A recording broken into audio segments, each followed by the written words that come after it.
దేవునికి స్తోత్రాలు. టీవీలో లైన్లో ఈ వాక్యం చూసినాను, ప్రార్థన విన్నాను. అప్పుడు మా చెల్లెలు అప్పుడే వచ్చింది నా దగ్గరికి. ఆమెది ఇంకొక ఊరు బిట్రగుంట. ఆయాసతో బాధపడుతుంది. నాకు బాగలేదు, కాళ్ళు నొప్పులుగా, నాకు గొంతు నొప్పిగా ఉంది. నేను వాళ్ళ కొడుకు నాకు ఫోన్ చేస్తే అమ్మ ఆడకు వస్తుంది హాస్పిటల్లో చూపించమంటే, నాకు బాగలేదు ఈరోజు, నేను బాగాలేను అని అన్న. లేదని వాళ్ళ కొడుకు తీసుకొచ్చి మా ఇంటి పక్కగా వదిలి వెళ్ళిపోయాడు. లేకపోతే ఆమె వచ్చింది, అంత బాధ ఆమె అయితే రాలేదు అని నేను అనుకొని, ఏందమ్మా నేను చెబితేనే అబ్బాయికి నువ్వు ఇక్కడికి వచ్చినవే, నేను రాలేదు కదమ్మా, ఇవాళ నిన్ను తీసుకోలేను అన్నప్పుడు ఏడుస్తుంటే నాకు ఎందుకో ఒక ఆలోచన వచ్చింది. ఇప్పుడు వాక్యం చెప్పిన అయ్యగారు వాళ్ళకి నేను ప్రార్థన చెయ్యాలని గురించి, అంటే నాకెంత బాధ అయినా నా గురించి చెయ్యాల నేను, కానీ ఆమెని నేను తీసుకోలేకపోతే ఇప్పుడు ఆమెను ఎట్ట చెయ్యాలా, ఇంత దూరం నుంచి వచ్చినాయి అని నేను ఆలోచించి, ఇప్పుడు అయ్యగారికి ప్రార్థన ఫోన్ చేసి చూద్దాం, ప్రార్థన చేస్తాడు అయ్యగారు, మా చెల్లెల్ని స్వస్థపరవాలని ఆశ నాకుంది. అందుకని నేను ఫోన్ చేశా. అయ్యగారు వెంటనే ఎత్తుకొని సంగతులన్నీ అడిగాడు. నేను మా చెల్లెల్ని గురించి నా గురించి చెప్పినప్పుడు అప్పుడు ప్రార్థన చేసిండు. అయ్యగారు చేస్తుంటేనే నాకు ముందు నేనే చెప్పుకున్నా. నా చెల్లెల్ని గురించి ఆలోచించి నేను ఫోన్ చేశాను. ముందు నేనే చేపించుకుంటే ఇంకా నాకు ఒళ్ళు తిరిగిపోతూ ఉంది. అసలు అదొక విధంగా అయిపోయి ఊగుతున్నాను, అటు ఇటు ఇంక నా పడిపోతుండే. వాళ్ళకి మా చెల్లెళ్ళ, ఏందమ్మా నిన్ను దేవుడు దాకిండు, ఎంత అద్భుతం చేసిండు అని చెప్పేసి ఇంక నన్ను మంచం మీద పండబెట్టింది. మంచం మీద పండబెట్టినాక చాలా తోడి ఆత్మ వచ్చేసి ఇంక నా చాలా తోడినాక మా చెల్లెలు అన్నదే, ఆ దేవుడు నిన్ను ముట్టిండు, స్వస్థపరిచిండు, నీకు బాగా వద్దులే గొంతు, నీ కాళ్ళు నొప్పులు తగ్గతాయి అని ఆమె నా కాడ కొంచెం చెప్పు కూర్చుంది. ఆమె తర్వాత మళ్ళీ మా చెల్లెలికి కూడా అన్నయ్య అని మా చెల్లెలికి చేపించా.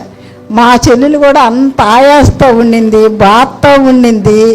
నేను దేశకి వెళ్ళలేను ఎట్టని నేను దిగులు పడ్డందుకు అన్న ప్రార్థన దేవుడు ఆలకించి మా చెల్లెల్ని కూడా స్వస్థపరిచి ఆయాస నుండి విడుదలయ్యి మామూలుగా మాట్లాడేసింది.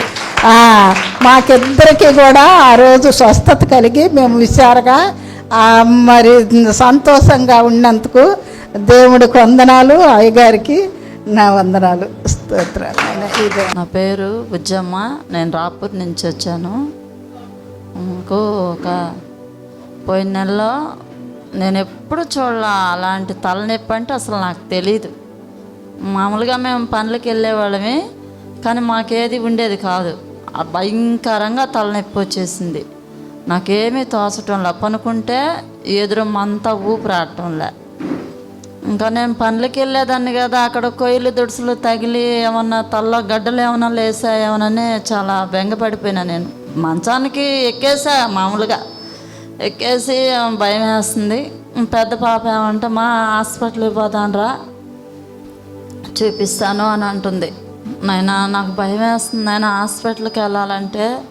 ఎందుకమ్మా, నాకు అసలు మందులు పడవు, మందులు వేసుకున్నా రియాక్షన్ వస్తుంది, ఎందుకు నేను పోవటం, వద్దులే అని అన్న.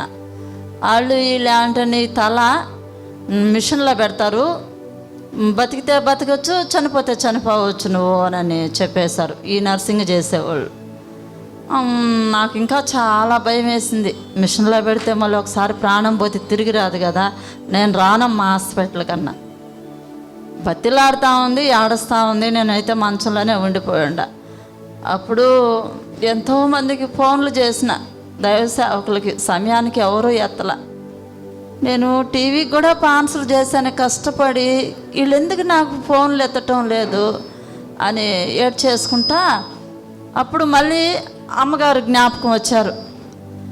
ఇవి వాక్యం ఒక్కరోజే విన్నా నేను. పోయిన నెలలో చర్చికి పోతా చర్చికి పోయేదాకా టీవీ పెడతా నేను. అప్పుడు ఈ వాక్యం కఠినంగా వస్తూ ఉంది. తల్లిదండ్రుల్ని ప్రేమించేవారు దీర్ఘాయుష్మంతులు అవుతారు అని చెప్తా ఉంది. అత్తని చూడాలా, బంధువులు తీసేయకూడదు అని చెప్తా ఉన్నప్పుడు ఈమె ఇంత బాగా చెప్తుంది వాక్యము. స్త్రీలలో కూడా ఇంత బాగా ఉంటారా అని నాకెందుకో ఆ నెంబరు అంటే నాకు చదువు కూడా రాదు. చిన్నగా ఆ నెంబరు రాసుకున్నా, క్యాలెండర్లో రాసుకొని అప్పుడు గుర్తుకొచ్చింది. సరే ఇంతమందికి ఫోన్ చేస్తే ఎవరు ఎత్తలా, నాకు ఆమెకి చేద్దాం, వాళ్ళైనా ఎత్తుతారేమో అని చేసిన తర్వాత అయ్యగారు ఎత్తే నాకు అప్పుడు కూడా డౌటే, అమ్మగారు ఎత్తలేదు, ఈయనెవరో ఎత్తాడు, నాకైతే తెలీదు. సరే ఎవరైతే మనలే, నాకు ప్రార్థన కావాలా, అసలు ఈయన హిందువో క్రైస్తుడో, తప్పుపోయి కానీ నెంబర్ కానీ కొట్టానేమో నేనని చెప్పి వందనాలు సార్ అన్న. వందనాలమ్మా అన్నాడు. సరే ఈ విధంగా నాకు భయం వేస్తుంది హాస్పిటల్కి వెళ్ళాలంటే. నీకు భయం పట్టుకొని ఉండదు, అదేం కాదు నాయన, నువ్వు వెళ్ళు హాస్పిటల్కి, దేవుడు నీకు మేలు చేస్తాడన్నాడు.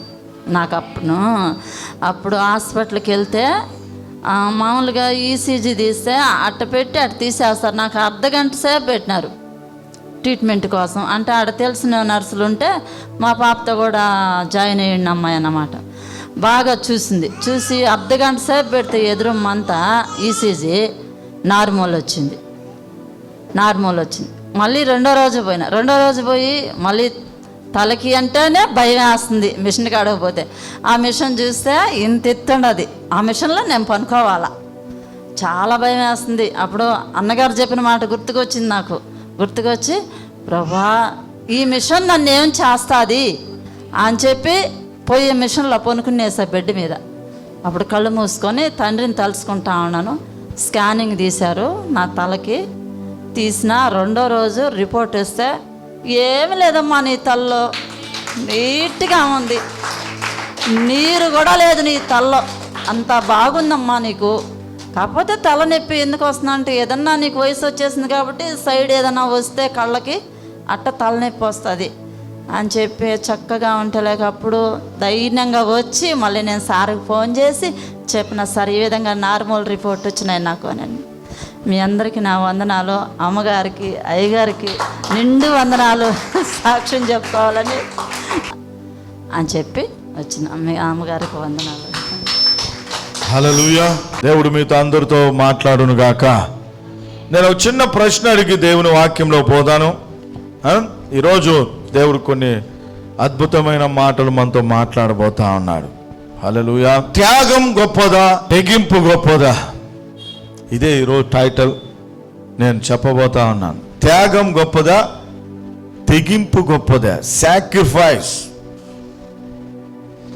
లేకపోతే బోల్డ్నెస్, ధైర్యం, డేరింగ్.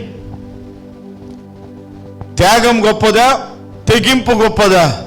చెప్పాలి, రాసుకోండి. Question mark. త్యాగం గొప్పదా అని క్వశ్చన్ మార్క్. తెగింపు గొప్పదా క్వశ్చన్ మార్క్. రాసుకోండి, చెప్పాలి. రెండు గొప్పవే సిస్టర్, రెండు గొప్పదే అని చెప్తా. తెగింపు గొప్పది, త్యాగం గొప్పది. చెప్పండి, సొల్లుంగు. తెగింపు ఉంటేనే త్యాగం వస్తుంది. రెండు కావాలి, రెండు ఒకటే, సమాంతరం. త్యాగం గొప్పదా, తెగింపు గొప్పదా? ఈరోజు ఈ రెండు విషయాలు మనం ధ్యానం చేద్దాం. త్యాగం, తెగింపు. కొంతమందిలో త్యాగం ఉంటుంది, తెగింపు ఉండదు. కొంతమందిలో తెగింపు ఉంటుంది, త్యాగం ఉండదు. కొంతమందిలో రెండు ఉంటాయి, రెండు ఉంటాయి. ఈ రెండు విషయాలు త్వరగా కొన్ని విషయాలు మనం విందాం. త్యాగం ఇంగ్లీష్లో ఏమన్నారంటే సాక్రిఫైస్. హల్లెలూయా. బైబిల్ ప్రకారంగా త్యాగం అంటే మనకున్నదాన్ని వదులుకోవడం. మనకున్నదాన్ని మనం వదులుకొని మనల్ని మనం దేవునికి అర్పించుకోవడం. మనకున్నదాన్ని, మన సమయాన్ని, మనకున్నటువంటి ఏదైనా ధనమైనా ఇంకోటైనా మనము వదులుకొని మనం దేవునికి ఒక బలిగా మనము అర్పించుకోవడం. ఆమేన్, హల్లెలూయా. చూడండి, తల్లిదండ్రులు, ముఖ్యంగా తల్లి బిడ్డల్ని కనినప్పటి నుంచి, నవమాసాలు మోస్తున్నప్పటి నుండి తల్లి త్యాగం ఎంత గొప్పదో తెలుసా? ఏమక్క, ఎంత గొప్పగా ఉంటుంది అది. పిల్లలకి అర్థం కాదు. పిల్లలకి, ఇప్పుడున్న వాళ్ళకి, టీనేజ్ వాళ్ళకి, ఈతో పెళ్ళి అయిన తర్వాత పిల్లలు పుడతారు చూడండి, అప్పుడు అర్థమవుతుంది అది త్యాగము. తల్లి నిద్ర ఆగిపోతుంది బిడ్డ కొరకు. ఎన్ని రాత్రులు నిద్రపోరు. తల్లికి ఆకలేస్తున్నా కానీ, ఎంతో ఆకలి ఉన్నా కానీ, సొమ్మసిల్లిపోతున్నా కానీ, బిడ్డ ఒకవేళ అరుస్తూ కేకలు పెడుతుంటే ఆకలిని ఆపుకొని పాలిచ్చో లేకపోతే అన్నం పెట్టో నిద్ర గూపి మరీ తింటారు. అవునా కాదు? ఇన్ని అసలు తల్లిదండ్రులు బిడ్డల కొరకు ఎంత సాక్రిఫైస్ చేస్తారో. వాళ్ళ ఆనందాన్ని చంపుకుంటారు, వాళ్ళ సంతోషాన్ని చంపుకుంటారు, వాళ్ళ యొక్క ప్రతి దాన్ని చంపుకొని పిల్లలకి వాళ్ళు ఎంతో విలువగా వాళ్ళ కొరకు వాళ్ళు బ్రతుకుతారు. అది పిల్లలకి అర్థం కాదు. పిల్లలకి అర్థమే కాదు. పెద్ద అయిన తర్వాత ఏమంటావు, నువ్వు ఏం చేసావు, మాకు ఇంత కొద్ది ఇల్లు ఇచ్చావు, ఏం చేసావు, నువ్వా ఏదో 4 పనులు చేసావు, దానికే నువ్వు కిట్ట అయిపోయిందా అంటారు. తీసి పక్కనేసేస్తారు కరేపాకు వేసినట్లుగా. కానీ తల్లిదండ్రులు, మనము తల్లిదండ్రిగా మారినప్పుడు అప్పుడు తెలుస్తుంది ఆ బాధ అనేది. ఈ త్యాగంలో ఏముంటుందంటే ఓర్పు ఉంటుంది, ప్రేమ ఉంటుంది, బాధ్యత ఉంటుంది. సమాజంలో అనేక మందికి మనము ఒక ఆదర్శంగా నిలబడతాం మనం. అదే రీతిగా కుటుంబాల్లో కొన్ని బంధాల్ని ఈ త్యాగం ద్వారా ఏం చేస్తామంటే కలుపుతాం మనం. ఈ త్యాగం అనేది బంధాలు కట్ అయిపోతూ ఉంటే, బంధాలు తెగిపోతూ ఉంటే, బంధాలు లేకుండా పోతూ ఉంటే, వాళ్ళు చేసే సాక్రిఫైస్ని బట్టి, ఆ త్యాగాన్ని బట్టి ఏం జరుగుతుందంటే బంధాలు కట్టబడతాయి, కుటుంబాలు కట్టబడతాయి, కుటుంబాలు నిలబడతాయి. సమాజంలో త్యాగం చేసిన వ్యక్తిని బట్టి గొప్పగా మార్చబడతాయి. హల్లెలూయా. మనము వదులుకోవాలి దేవుని కొరకు. దేవుని కొరకు ఒక మనిషి, ఒక కుటుంబంలో ఒక తల్లి అయినా, తండ్రి అయినా, అన్నదమ్ములైనా, అక్కజెల్లులైనా కొన్ని త్యాగాలు చేస్తారు వాళ్ళ కుటుంబం కొరకు. అప్పుడు ఏం జరుగుతుందంటే ఆ కుటుంబాలు బంధాలు కట్టబడుతున్నాయి, కుటుంబాలు ఐక్యతగా నిలబడుతుంది, కుటుంబం లేపబడతా ఉంది. హల్లెలూయా. సాక్రిఫైస్ అనేది కావాలి. ఎవరి స్వార్థం, బైబిల్లో రాయబడింది, తిమోతికి రాసిన మొదటి పత్రిక 3వ అధ్యాయంలో, అంత్య దినంలో స్వార్థ ప్రియులైపోతారంట. స్వార్థం, నేను బాగుంటే చాలు, నేను తింటే చాలు, నేను ఇల్లు కట్టుకుంటే చాలు. తిమోతికి రాసిన మొదటి పత్రిక. అంటే స్వార్థంతో నిండుకోబోతున్నారు కుటుంబాల్లో. నేటి కుటుంబాల్లో ఏం లేదంటే త్యాగం అనేది లేదు, త్యాగం అనేది లేకుండా పోతా ఉంది. హల్లెలూయా. కనుక తల్లిదండ్రులుగా బిడ్డల కొరకు వాళ్ళకి ఎంత ఇష్టమున్నా, ఎంత ఆకలి అవుతున్నా, ఎంత వాళ్ళకి నిద్ర వస్తున్నా కానీ, సోలిపోతున్నా కానీ తల్లిదండ్రులు బిడ్డల కొరకు త్యాగం చేస్తారు. వాళ్ళ ధనాన్ని త్యాగం చేస్తారు, వాళ్ళ భోజనాన్ని త్యాగం చేస్తారు, వాళ్ళకి సమయాన్ని త్యాగం చేస్తారు. అదే రీతిగా యేసుక్రీస్తు ప్రభు మన కొరకు కలువారి శిలువలో లోక పాప పరిహార్థ కొరంగా ఆయన మన కొరకు త్యాగం చేశాడు. ఆయన చప్పట్లు కొడతామా? గొప్ప త్యాగము.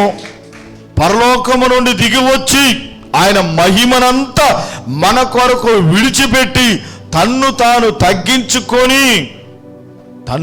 తగ్గించుకొని ఇది ఒక స్వచ్ఛమైన ప్రేమకు గుర్తుగా యేసు ప్రభు త్యాగం చేశారంట. హల్లెలూయా.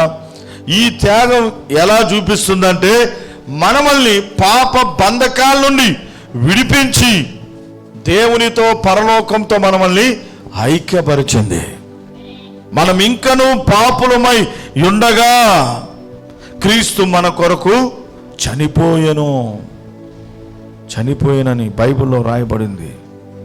రోమా పత్రిక 5వ అధ్యాయం 8వ వచనంలో చదివితే మనం ఇంకనూ పాపులమై ఉండగానే ఆమేన్, క్రీస్తు ఏం చేశాడంట? మన కొరకు చనిపోయాడు.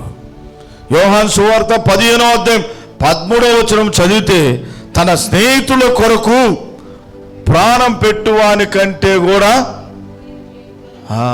చూడండి, ఎవరు లేరంట. ఆయన మన కొరకు ఏం చేశాడంటే ప్రాణం పెట్టాడు.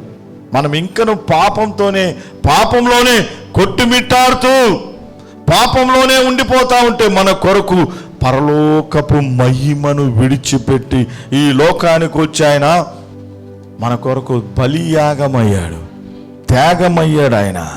హల్లెలూయా. త్యాగం ఏం చేస్తుందంటే ఇతరుల క్షేమాన్ని కోరుకుంటుందంట, ఇతరులు బాగుండాలని కోరుకుంటుంది. గుర్తుపెట్టుకోండి, ఒకరి త్యాగము ఒకరికి క్షేమంగా ఉంటుంది.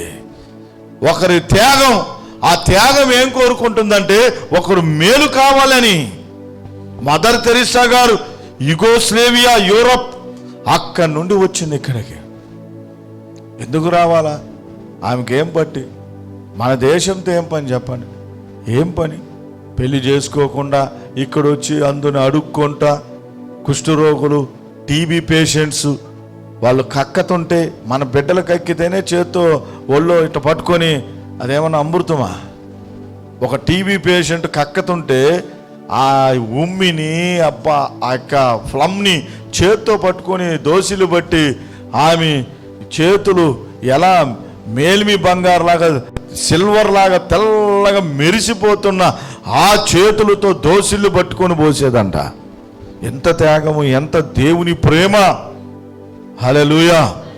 ఆ ప్రేమను బట్టి, ఆమె ఆ త్యాగాన్ని బట్టి ప్రపంచంలో ఇప్పుడు కూడా ఆమె తెలియని వాళ్ళు లేరు. హల్లెలూయా. కనుక త్యాగం ఏం చేస్తుందంటే దేవుని ప్రేమను చూపిస్తుంది.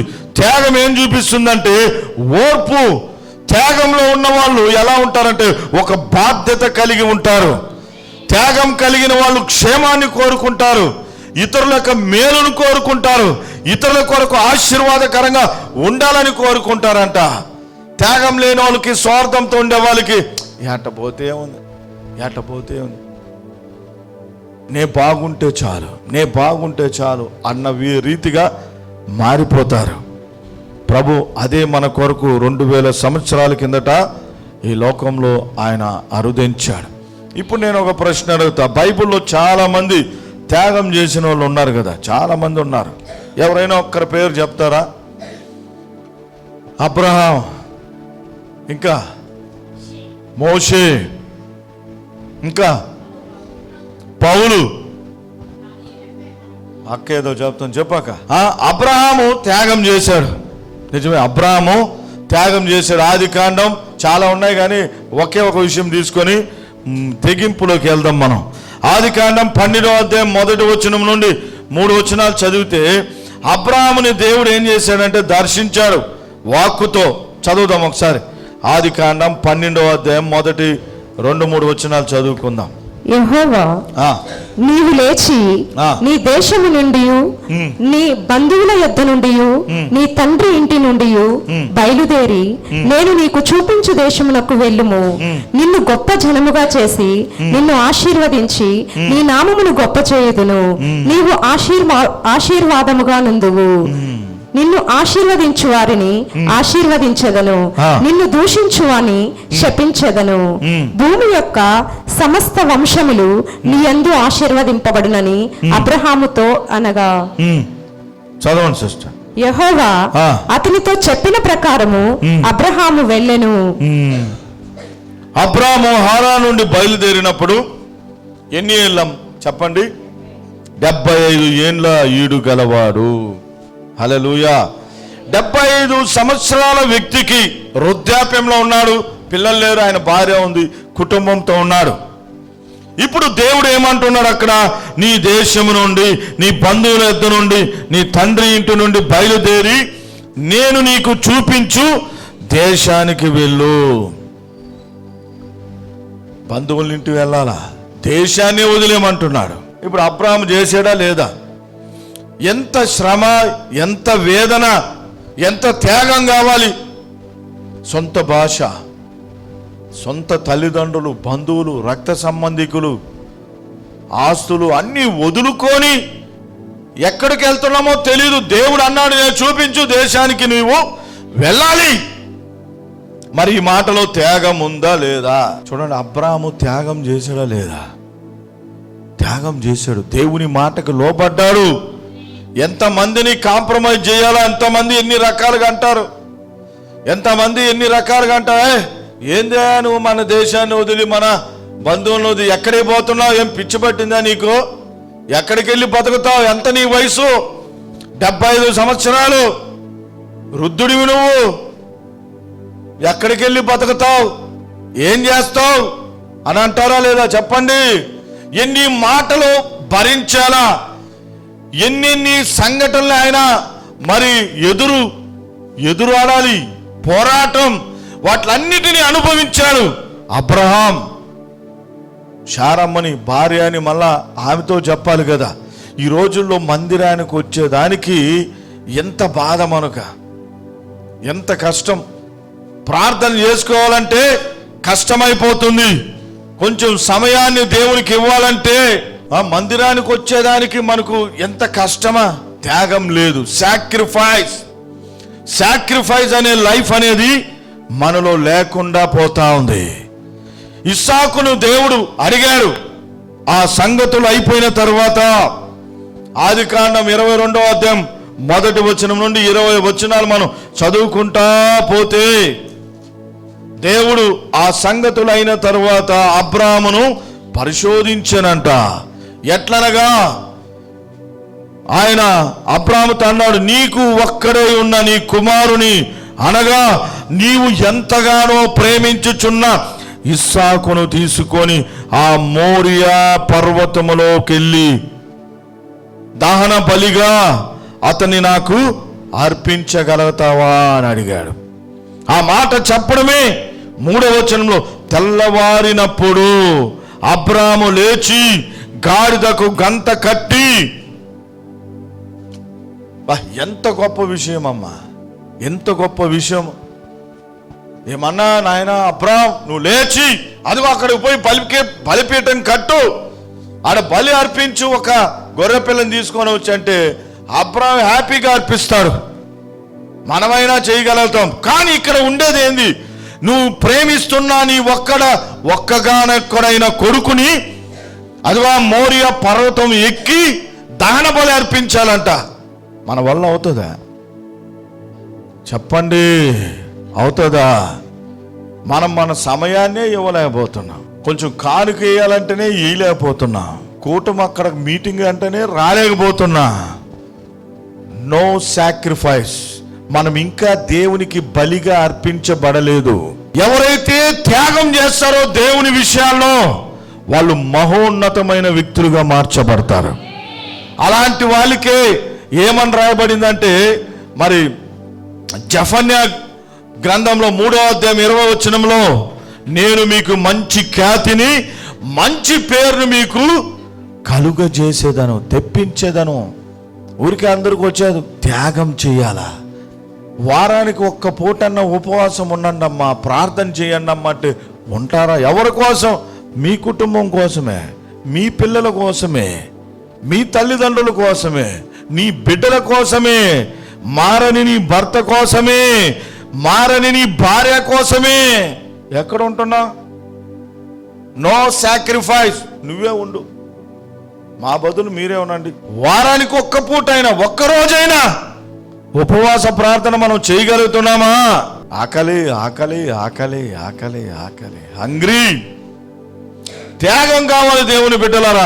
ఒక్కగానొక్కడైనా కుమారుణ్ణి తీసుకొని వచ్చి, దేవుడు చెప్పగానే మారు మాట చెప్పలేదంట అబ్రహాం. తెల్లవారినప్పుడే లేచి, శారా కూడా చెప్పలేదు, శారమ్మ కూడా చెప్పకుండా వెళ్ళిపోయినాడు. గాడిదకు గంత కట్టి పోతా ఉన్న మార్గంలో ఇస్సాకు అంటున్నాడు, ఏమని నానా నా తండ్రి ఇదిగో కట్టెలు ఉన్నాయి, నిప్పు ఉంది, అన్నీ ఉన్నాయి, కత్తి కూడా ఉంది, కానీ బలి అర్పించేదానికి బలి పశువు ఏది అని అడిగితే ఎలా ఉంటుంది? కన్న కొడుకు అంటుంటే దారిలో ఎంతగానో ప్రేమించుచున్న తన కుమారుడు లేక లేక లేక పుట్టిన ఆ కొడుకు ఆ చిన్న మాట మాట్లాడుతుంటే గుండె తరుక్కుపోదా? గుండె బద్దలైపోదా? చెప్పండి దేవుని బిడ్డలారా, బిడ్డ దగ్గతా ఉంటే ఎట్లా ఉంటుంది చెప్పండి? కొంచెం జ్వరం ఎక్కువైతే తట్టుకోలేము, పిల్లలకి అన్నీ మర్చిపోతాం, ఇక ప్రపంచం అంతా మర్చిపోతాం. కానీ నీ ఒక్కగానొక్కడైనా కొడుకుని నాకు దహన బలిగా అర్పించుము అని అబ్రాహాముతో దేవుడు మాట్లాడినప్పుడు తెల్లవారినప్పుడే లేచి అన్నిటినీ రెడీ చేసి సిద్ధం చేసి కొండ మీదకి వెళ్తున్నాడు. చప్పట్లు కొడదామా? హల్లెలూయా. ఊరికేనే అయ్యాడు అబ్రాహాము విశ్వాసులకు తండ్రి, ఫాదర్ ఆఫ్ జనరేషన్స్. ఆయన జనాంగంలో నుంచి, ఆయన గర్భంలో నుండి ఇప్పుడు ప్రపంచమంతా ప్రజలు వచ్చారు. యూదులకి, ముస్లింలకి, క్రైస్తవులకి మూల పురుషుడుగా మార్చబడ్డాడు అబ్రాహాం. ఆమేన్. మూల పురుషుడు యూదులకి, ఇజ్రాయెల్ ప్రజలకి, క్రైస్తవులకి, ముస్లింలకి మూల పురుషుడుగా మార్చబడ్డాడు. ఆమేన్. కనుక మన జీవితంలో ఈ రోజు నుంచి నేర్చుకోవాల్సింది ఏంటంటే త్యాగం. త్యాగం గొప్పది. త్యాగం ఉందా మనలో? దేవుని కొరకు ఏమైనా త్యాగం చేయగలుగుతావా? చాలా ఉన్నాయి కానీ చెప్తే మనకు సమయం సరిపోదు. ఎంతోమంది దైవజనులు ఉద్యోగాలు వదులుకున్న వాళ్ళు ఉన్నారు, వివాహాలు చేసుకోకుండా ఆగిపోయిన వాళ్ళు ఉన్నారు. ఎంతో సంపద ఉన్న వ్యక్తులు ఆస్తులు సంపదలు వదిలిపెట్టి పేదరికాన్ని అనుభవించే దైవ సేవకులు ఉన్నారు. దరిద్రులుగా అనుభవిస్తున్న దైవజనులు ఉన్నారు. అరే, ఆదివారం మందిరంకి వచ్చి వాక్యం విని వెళ్ళేదానికి మనకి ఎంత కష్టమో, ఎంత బాధో కదా, ఎంత బాధ, ఎంత కష్టమో. హల్లెలూయా. చూడండి, ఒక మాట మీకు చూపిస్తా. ప్రసంగి గ్రంథం 8వ అధ్యాయం 12వ వచనం చదువుతాం. ప్రసంగి గ్రంథం 8వ అధ్యాయము. దేవుని యందు భయభక్తులు కలిగి ఆయన సన్నిధికి భయపడువారు క్షేమముగా నుందురనియు. చూడండి, దేవుని యందు భయభక్తులు కలిగి, మళ్ళా 12వ వచనం లాస్ట్ వచనం చదువు. దేవుని యందు భయభక్తులు కలిగి ఆయన సన్నిధికి భయపడువారు క్షేమముగా నుందురు. ఆమేన్. అర్థమైందా? సంజయ్, ఎవరైతే దేవుని సన్నిధికి భయపడతారో, ఒక్కసారి అందరం చదువుదామా? నువ్వు ఎప్పుడైతే దేవుని సన్నిధికి భయపడతావో, మందిరం అన్నా దేవుని సన్నిధి అన్నా నిర్లక్ష్యం చేయక లక్ష్యముతో ఉంటావో, భయముతో వణుకుతో ఉంటావో, అప్పుడు నీకు నీ కుటుంబానికి ఏం కలుగుతుంది? క్షేమం కలుగుతుందా లేదా? భయం లేకపోతే క్షేమం లేకపోతే ఇంకా మీకే తెలుసుకోవాలి. యాక్సిడెంట్లు, రోగాలు, కీడు, అపాయాలు ఎన్ని జరుగుతాయి దేవుని బిడ్డలారా. హల్లెలూయా. కనుక నువ్వు ఒక్కదానివి, రక్షించబడిన నీ ఒక్కడివి, నీ ఇంట్లో ఉన్న నువ్వు ఎప్పుడైతే దేవుని యందు భయభక్తులు కలిగి ఆయన సన్నిధికి భయభక్తులుగా ఉండి నువ్వు ముందుకు పరిగెత్తుతున్నప్పుడు నిన్ను బట్టి నీ కుటుంబానికి క్షేమం కలుగుతుంది. అపాయాలు తొలగిపోతాయి, కీడు తొలగిపోతుంది, భయంకరమైన రోగాలు తొలగిపోతాయి. హల్లెలూయా. ఎందుకు కుటుంబాల్లో ఒకటే తెగుళ్ళు, రోగాలు, బలహీనతలు, బంధకాలంటే దేవుని సన్నిధికి భయపడే జీవితాలు లేకుండా పోతున్నాయి. ప్రార్థన జీవితాలు లేవు, కుటుంబ ప్రార్థనలు లేవు. ఇంకా క్షేమం ఎక్కడ ఉంటుంది? క్షేమం ఎక్కడా? హల్లెలూయా. అర్థం చేసుకోండి మీరే క్వశ్చన్. కనుక దేవుని సంగమా, దేవుని బిడ్డలారా, ఆ అబ్రహాము దేవుని మాటకు లోబడి విధేయత చూపెట్టి ఆయన పరిశోధించినప్పుడు అక్కడ అంటాడు, లేని వాటిని ఉన్న వాటిగా, సజీవులను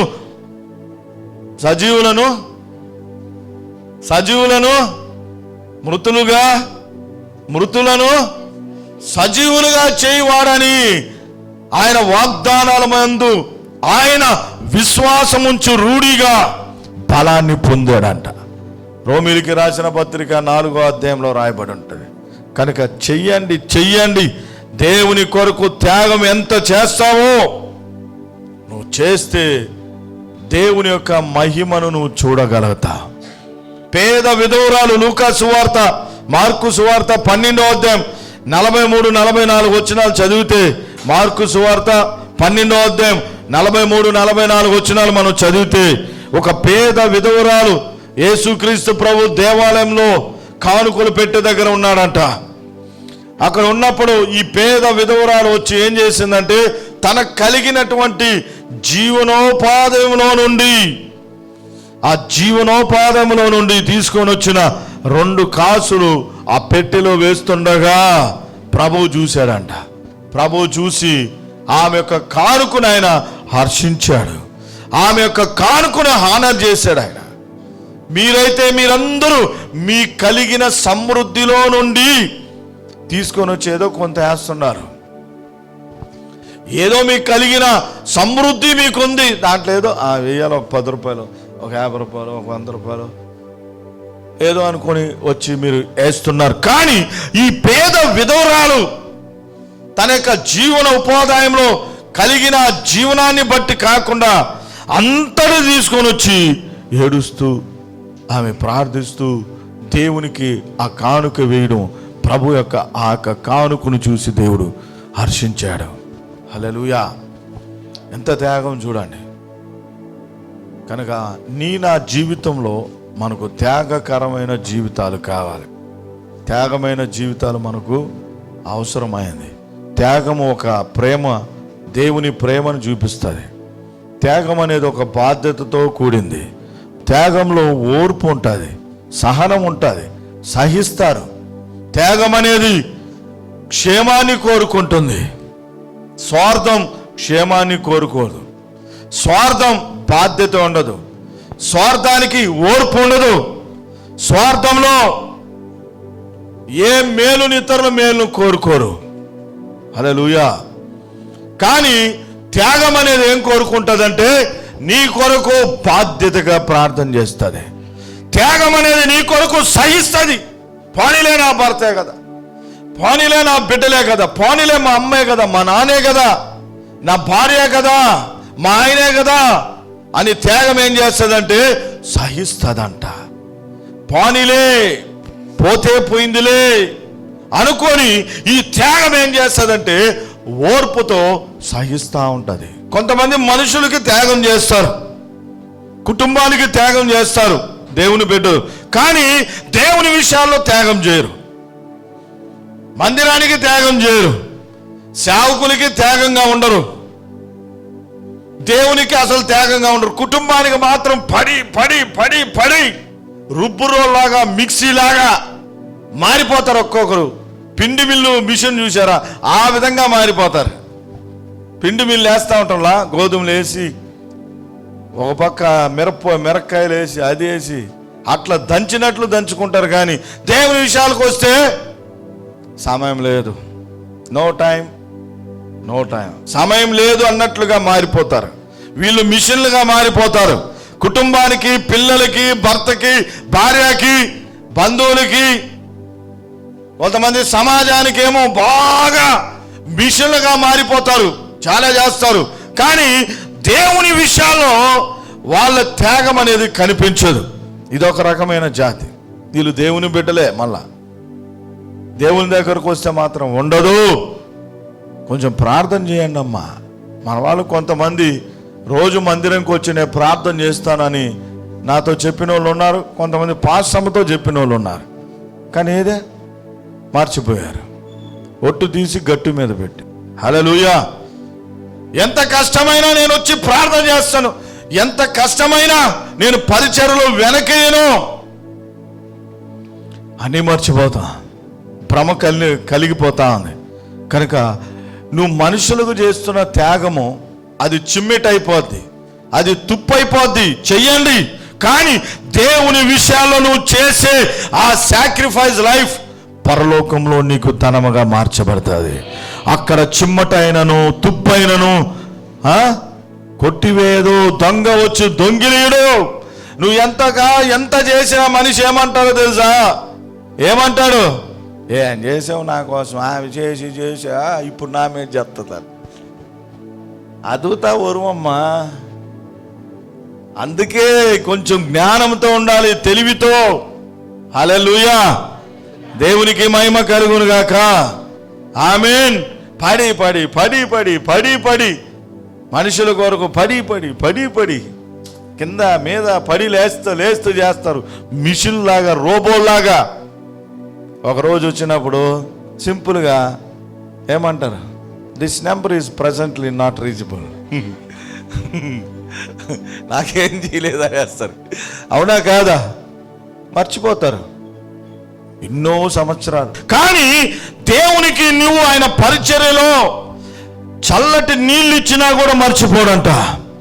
ఆ రుణాన్ని తీర్చే దేవుడు. అన్నీ తెలిసినా కానీ మనం ఏం చేస్తామంటే దేవుని విషయాల్లో వెనకబడిపోతున్నాం, దేవుని విషయాల్లో మనం దూరం అయిపోతున్నాం, తప్పిపోతున్నాం, పొరపాట్లు చేస్తున్నాం. దేవుని బిడ్డలారా, గ్రహించండి. ఇప్పటికైనా దేవుని విషయాల్లో ఒక అడుగు ముందు వేయండి. దేవుడు మీ కొరకు 10 అడుగులు ముందేసి వస్తాడు ఆయన. హల్లెలూయా. ఆయన త్యాగశాలి, ఆయన త్యాగశీలి. నీ కొరకు ఇంకా త్యాగం చేసేటట్లుగా ముందుకు వచ్చి నిన్ను లేవనెత్తుతాడు ఆయన. ఆమేన్. చెప్పండి అమ్మా గట్టిగా. హల్లెలూయా. దేవుని నామానికి మహిమ కలుగును గాక. త్యాగం అనేది మన క్రైస్తవ జీవితంలో, మన ప్రయాణంలో ఎంతో ఒక ఆవశ్యకతమైన ఉన్నది. కనుక త్యాగకరమైన జీవితం కావాలి. ఇప్పుడు త్యాగం గొప్పదా, తెగింపు గొప్పదా అని ఉన్నా. ఇప్పుడు తెగింపు గురించి నేను చెప్పిన తర్వాత అప్పుడు మనం సరి చేసుకుందాం. అబ్రాహాము త్యాగం ఉంది. ఇప్పుడు బైబిల్లో తెగింపు గురించి చెప్తాం. ఎంతమంది తెగించారు, ఏ విధంగా తెగించారు? త్వరగా. దానియేలు, షడ్రక్, మేషక్, అబేద్నెగో అన్నారు. ఇక్కడ కూడా అదే చెప్పారా? క్రైస్తవ జీవితంలో ఈ తెగింపు అనేది, ఈ లోకానికి మనం భయపడకుండా దేవుని మీద ఉన్న నమ్మకంతో ఒక అడుగు ముందుకు వేస్తూ మనము ముందుకు వెళ్ళడమే. ఈ లోకానికి భయపడే పరిస్థితులు వస్తాయి. తెగింపుకి వేరొక అర్థం ఏంటంటే భయం. మా ఆయన చర్చికి పోవద్దన్నాడు, అందుకే నేను పోను. అదే తెగింపు లేకపోతే ఎట్లా? కొంతమంది త్యాగం చేసి ఇంట్లో కూర్చొని ఉపవాసం ఉంటారు. ప్రభువా ప్రభువా ప్రభువా మా ఆయన అని. తెగింపు అనేది ఉండదు. తెగింపు కావాలి. దానియేలుకి తెలుసు 30 రోజులు ఎవరు కూడా ఏ దేవునికి ఎవరు కూడా మొక్కకూడదు, ప్రార్థన చేయకూడదు. ప్రార్థన చేసేవాడు, మొర్ర పెట్టేవాడు రాజు దగ్గరికే పోవాలి. దానియేలుకి తెలుసా లేదా చెప్పండి? అయినా దానియేలు మొదటి రోజే, తెలిసిన మొదటి రోజు ఆ సాయంత్రమో రోజు ఆ దినమే వెళ్ళి ఆయన మేళగదికి వెళ్ళి కిటికీ తలుపులు తెరచి ఆకాశం వైపు ఆయన చేతులు పైకెత్తి దేవుణ్ణి బతిమలాడుతూ ప్రార్థిస్తూ స్తుతిస్తున్నాడంట. హల్లెలూయా. ఇది సింహము గుండె, మామూలు గుండేది. సింహం కన్నా ఎక్కువ పెద్ద గుండేది. అవునా కాదా? ప్రార్థన చేసుకునే ఆయన నేను ఆలోచించా, కిటికీ తలుపులన్నీ వేసుకొని ప్రార్థన చేసుకోవచ్చు కదా. అవునా కాదా? కానీ తలుపులు కూడా తెరిచి ఎవరు వస్తారు రండ్రా అన్నట్లుగా కిటికీ తలుపులు తెరిచి. ఇంతకుముందు మన చర్చికి కొంతమంది కన్వర్ట్ పీపుల్స్ వచ్చేవాళ్ళు. నేను పాస్టమ్మ పోయేది. అంతా మాట్లాడుతూ ఉంటాం, ఇంకా ప్రార్థన చేస్తామంటేనే ఆమె వెళ్ళిపోయి టక్ టక్ టక్ టక్ టక్ అని అన్నీ వేసేసారు. అరగండి కాదు. ఇప్పుడు అందమ్మ ఇల్లే భయం. పక్కింటోళ్ళు ప్రార్థన చేస్తుంటే మన అనుకుంటారే. తెగింపు లేదు, తెగింపు లేదు. మేము ఇంకా అమ్మ ప్రార్థన చేస్తాం అనగానే టక్ టక్ టక్ టక్ టక్ అని శబ్దాలు వచ్చేస్తూ ఉంటాయి. కిటికీలన్నీ, తలుపులన్నీ జవం బన్నింగు అంటారు, ప్రార్థన చేయండి. హల్లెలూయా. దానియేలుకి తెలిసి కూడా ఎక్కడ పడేస్తారన్నారు? చెప్పండి. సింహాల గుహలో ఏదో ఒక జైల్లో పడేస్తారంటే ఏదో ఉండొచ్చులే, 3 పూటలు తినేదో అనుకోవచ్చు, కానీ సింహాల గుహలో పడవేస్తామన్నా గాని ఈ తెగింపు వదిలిపెట్టలేదు దానియేలు. హల్లెలూయా. షడ్రక్, మేషక్, అబేద్నెగోలు అగ్నిగుండం మండుతుంటే ఛాలెంజ్ చేశారు. లేచి నిలబడి సవాల్ చేశారు. ఓ నెబుకద్నెజర్ రాజా, ఈ అగ్నిగుండం నుంచి నా దేవుడు మమ్మల్ని రక్షింపగలిగిన సమర్థుడు. ఒకవేళ రక్షింపబడకపోయినా పర్వాలేదు, నువ్వు పెట్టిన ప్రతిమను మేము మొక్కము. కొట్టండి చప్పట్లు గట్టిగా. ఇది తెగింపంటే. ఈ దినాల్లో లేదమ్మా, మన వాళ్ళలో, క్రైస్తవుల్లో లేదు. తెగింపు కలిగిన జీవితాలు లేవు. రొట్టె ముక్కలు, ఎరలు, ఊరులకి ఏమైపోతున్నారంటే సాతానుడికి బానిసలుగా అయిపోతున్నారు. సాతానుడికి భయపడిపోయి లొంగిపోతా ఉన్నారు చిన్న చిన్న వాటికి. మహాదేవుడు, సర్వశక్తిమంతుడు, భూరాజుల్ని ఏలువాడు ఆయన నీ పక్షంగా నిలబడ్డా లేదా? ఎస్తేర్ అంటది ఆమె ఒక మాట, నేను నశించినా నశించదను గాని నేను ఉపవాస ప్రార్థన చేసి రాజు దగ్గరికి వెళ్ళి నిలబడతాను. త్యాగం కలిగిన వాళ్ళు ఏం చేస్తారంటే, మొర్దెకై నేను 1 వారం రోజులు ప్రార్థన చేశా, ఉపవాసం చేశా, ఇంకా రాజు పిలవలేదు నన్ను రాజు పిలిస్తే కదా నేను వెళ్ళి నేను మాట్లాడతానా? మనమైతే ఏం చేస్తామా? ప్రార్థన చేశా, 10 రోజులు ఉపవాసం ఉండా, 21 రోజులు ఉన్నా, కానీ రాజు పిలవలేదే. ఎప్పుడు పిలుస్తానని తొంగి చూస్తున్నా. కానీ 3 రోజులు ఉపవాస ప్రార్థన చేసిన తర్వాత ఆ మనసులో మాట చెప్తుంది ముందుగానే ఏమని, రాజు చేతిలో నేను నశించేదను గాని నేను వెళుతాను, మన వాళ్ళని వెళ్ళి ఉపవాస ప్రార్థన చేయమని చెప్పండి అని జారీ చేసి వెళ్ళింది.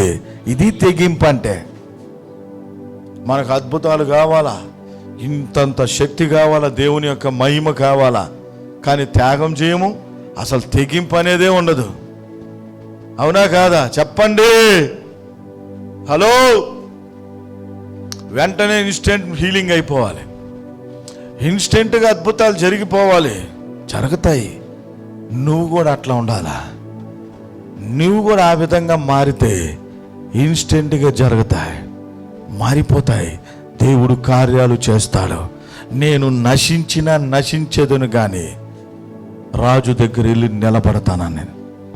హల్లెలూయా. అది పౌరుషం అంటే, అది తెగింపు అంటే. ఇలాంటి జీవితాలు మనలో ఉంటే ఆహా, మనము వెలిగిపోతాం, దేవుని కొరకు వెలిగించబడతాం. తెగింపు అనేది భయాన్ని జయించి దేవుని చిత్తాన్ని జరిగించి నెరవేర్చే ఆ జీవితాన్ని నీకు చూపిస్తుందంట. ఆమేన్. ఎవరిలో అయితే తెగింపు ఉంటుందో వారు భయాన్ని, పిరికితనాన్ని జయించి దేవుని చిత్తాన్ని నెరవేరుస్తారంట. ఆమేన్. పిరికోడు రోజు చస్తాడంట, పిరికివాడు రోజు చస్తాడంట. ధైర్యం కలిగినోడు ఒక్కరోజు అవుట్, ఒక్కసారికి అయిపోతాడు. పిరికిది రోజు భయం, దినగండం. చెప్పండి, దినగండం. పెద్దగా చెప్పండి, దినగండం. 100 ఏళ్ళ ఆయుష్. దినము గండాలే, రోజు గండాలే. ఈరోజు ఒక గండం, రేపు ఒక గండం, ఉదయం ఒక గండం, మధ్యాహ్నం ఒక గండం, సాయంత్రం ఒక గండం, రాత్రి ఒక గండం, దిన గండం. అంతా యేసుప్రభువే వచ్చి చేయాలి. ఇక్కడ ఎవరు చేశారు చెప్పండి? ఎవరు చేశారు? అంతా దేవుడే చేశాడా? మనం నిలబడాల్సిన సమయంలో తెగించకపోతే దేవుడు కూడా ఏం చేయలేడు. హల్లెలూయా. స్టెఫను ఆ సభలో ఒక్కడే అమ్మా లేచి నిలబడ్డాడు, దేవుని కొరకు నిలబడ్డాడు. పౌలు శీలలో నిలబడ్డారు. తెగింపు అంటే ఏదో గొడవలు వేసుకోమని కాదు, మారని వ్యక్తులతో వెళ్ళి వాళ్ళతో వెళ్ళి గొడవలు తంటాలు వేసుకొని ఛాలెంజ్లు చేయమని కాదు, డిబేట్లు చేయమని కాదు. ఇప్పుడు స్టూడియోలో నిలబడుకొని కొంతమంది ఏం చేస్తున్నారంటే డిబేట్లు చేస్తున్నారు. మీసం తిప్పుతున్నాడు ఒక ఆయన. ఎక్కడ స్టూడియోలో నిలబడుకొని 10 మంది ముందు రండిరా చూసుకుంటాం, నువ్వా నేనా? స్టూడియోలో నిలబడుకొని ఏంది చేసేది? ఆ డిబేట్ చేస్తే ఏ విధంగా చేయాలి చెప్పంటారా? కర్మేలు పర్వతం మీద ఏలియా చేశాడు. అది డిబేట్ అంటే. మనం ఒక మాట అది అనేసి వాడు 10 మాటలని మనం తిట్టించుకోవాలా, అవునా కాదా? హల్లెలూయా. కనుక దేవుని బిడ్డలారా, పిరికివాడు దినదినము చస్తూ బ్రతుకుతాడంట. చస్తూ బ్రతుకుతాడు. దినదిన గండం 100 ఏళ్ళ ఆయుష్. అది కాదు, తెగింపు ఉన్నవాడు ఏం చేస్తాడంటే తాడో పేడో తేల్చుకోవడమే. తాడో పేడో తేలిపోవాలంతే. నా దేవుడు సర్వశక్తిమంతుడు. హల్లెలూయా. Almighty God. మార్కు సువార్త 15వ అధ్యాయం 43వ వచనం చదివితే అరిమత్తయి యోసేపు తెగించని ఉంటా చూడండి. యేసు ప్రభు యొక్క దేహం నాకు ఇవ్వమని ఎక్కడికి వెళ్ళి అడిగాడు? పిలాతు గవర్నర్ దగ్గరికి వెళ్ళి అడిగాడు. ఆయన ఒక అధిపతి దగ్గరికి వెళ్ళి, ఇదిగో అధిపతి, నా యేసుక్రీస్తు యొక్క దేహాన్ని నాకు ఇస్తావా అని తెగించి సాయంకాలం అయినప్పుడు అరిమత్తయి అనేటువంటి యోసేపు వెళ్ళి అడిగాడంట. అరిమత్తయి గ్రామం వాడైన యోసేపు తెగించడం అంటే ఏంది? ధైర్యంతో వెళ్ళి పిలాతు వద్దకు వెళ్ళి యేసు దేహం నాకు ఇస్తావా అని అడిగినప్పుడు ఆయన ఏమన్నాడంటే, ఒక శతాధిపతిని పిలిపించి, ఆయన అప్పుడే చనిపోయాడా కనుక్కో వెళ్ళి అన్నప్పుడు ఈ శతాధిపతి వెళ్ళి అన్ని ఆరా తీసి వచ్చి, అయ్యా చనిపోయాడు, అయితే అతనికి అప్పగించండి అన్నాడు. హల్లెలూయా. ఒక్కడే వచ్చాడు. పేతురు వచ్చాడా? అప్పుడు రాలా. యోహాను వచ్చాడా? రాలా. కనబడితే వాళ్ళని కూడా చంపేస్తారు. పారిపోయింది సంఘం, పారిపోయింది. శిష్యులు పారిపోయారు, తలదాచుకున్నారు. కానీ అరిమత్తయి అనేటువంటి గ్రామస్తుడైన యోసేపు వచ్చి యేసు ప్రభు పార్థివ దేహం కావాలని తెగించి వెళ్ళి అడిగాడంట. ఆ టైంలో ఎట్టుంది తెలుసా? పరిస్థితి దారుణంగా ఉంది. యేసు ప్రభు అంటేనే కలవరంతో అయిపోయింది. కొంచెం తెగించండి అమ్మా దేవుని కొరకు. మందిరం విషయంలో, ప్రార్థన విషయంలో, కొన్ని ఏరియాల్లో తెగించండి. మరీ పిరుకులాగా బ్రతకొద్దు. దినదిన గండం 100 ఏళ్ళ ఆశగా బతకొద్దు. అది జీవితం కాదు. అలాంటిది దమ్మున్న జీవితంగా దేవుని కొరకు జీవించాలి. హల్లెలూయా. దేవుని కొరకు మనం రగిలి జీవించాలి. ఎందుకంటే నిజమైన దేవుడు ఆయన. 4 కుష్ఠరోగులు షోమ్రోన్లో భయంకరమైన కరువు వచ్చింది. 2 రాజుల గ్రంథం 7వ అధ్యాయం 3వ వచనం నుంచి 10 వచనాలు మనం చదువుకుంటా పోతే, 2 రాజుల గ్రంథం 7వ అధ్యాయం 3వ వచనం నుండి 10వ వచనం వరకు చదువుకుంటా పోతే, హల్లెలూయా, 4 కుష్ఠరోగులు ఏం చేశారంట? తెగించారు. వాళ్ళు చస్తే చచ్చాంరా, ఈ ఆకలితో ఇక్కడైనా చచ్చిపోతాం, లేకపోతే అక్కడికి వెళ్ళినా ఆ సిరియన్ల చేతులైనా చచ్చిపోతాం, పోతే పోయింది ప్రాణం, ఎంతకాలం ఈ బ్రతుకు, ఈ ఆకలితో అలమటిస్తాం, మనం ఎంతకాలం సస్తాము అని ఈ 4 కుష్ఠరోగులు వాళ్ళు తెగించి ఆలోచించి ఒకరొకరు మాట్లాడుకొని బయలుదేరి వెళ్ళారంట. నగరంలోకి వెళ్తే అక్కడ ఏం జరిగిందంటే, వీళ్ళు 4 ఎప్పుడైతే వాళ్ళు బయలుదేరడం ప్రారంభించారో, నడవడం ప్రారంభించారో, దేవుడు అక్కడ కార్యం చేయడం ప్రారంభించాడు. హల్లెలూయా. యుద్ధ రథాలు శబ్దాలు వచ్చాయంట, రౌతులు శబ్దాలు వినబడ్డాయి.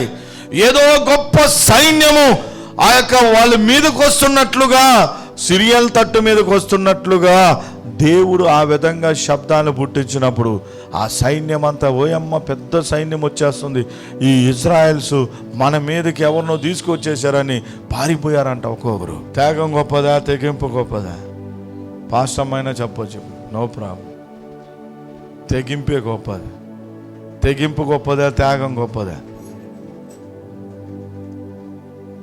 శర్మ, తెగింపు గొప్పదా, త్యాగం గొప్పదా? కానీ క్రీస్తు నిమిత్తం ఒకవేళ నింద వచ్చినా, నీకు అవమానం వచ్చినా, నీకు శ్రమ వచ్చినా, నీకు సమస్య వచ్చినా, నీవు ప్రభువు కొరకు నిలబడి తెగించి పోరాడి ముందుకు వెళితే దేవుని దగ్గర నీకు బహుమానం ఉంది. దేవుని దగ్గర నీకు కృపాతిశయం ఉంది. హల్లెలూయా, దేవునికి మహిమ కలుగును గాక. నా నిమిత్తం తన ప్రాణాన్ని ద్వేషించని వాడు నాకు పాత్రుడుగా కాడంట. పాత్రురాలు కాదు, పాత్రుడు కాడు.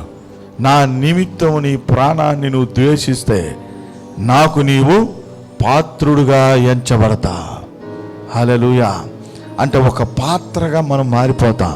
దేవుని కొరకు ఒక వెల ఇచ్చిన వ్యక్తిగా మనం మార్చబడతాం దేవుని బిడ్డలారా. కనుక రెండు మనకు కావాలి మన ఆత్మీయ జీవితంలో. ఈ ప్రయాణంలో గుర్తుపెట్టుకోండి, త్యాగం కావాలి.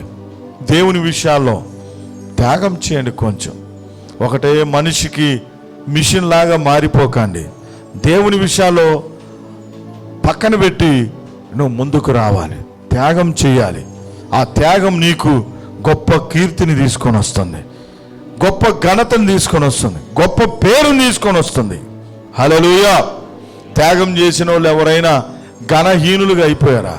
ఖ్యాతి లేని వారిగా అయిపోయారా? విశ్వాసులకి తండ్రిగా మార్చబడ్డారు. నీవు కూడా మార్చబడతావు, నీ పేరు కూడా మార్చబడుతుంది. అదే రీతిలో తెగింపు దేవుని కొరకు. తెగింపు అనేది దేవుని విషయాల్లో నువ్వు నిలబడే టైంలో నువ్వు దేవుని కొరకు కొంచెం కదిలిపోకుండా నిలబడు. మందిరం కొరకు, దేవుని నామం నిమిత్తం, దేవుని రాజ్యం నిమిత్తం నిలబడు.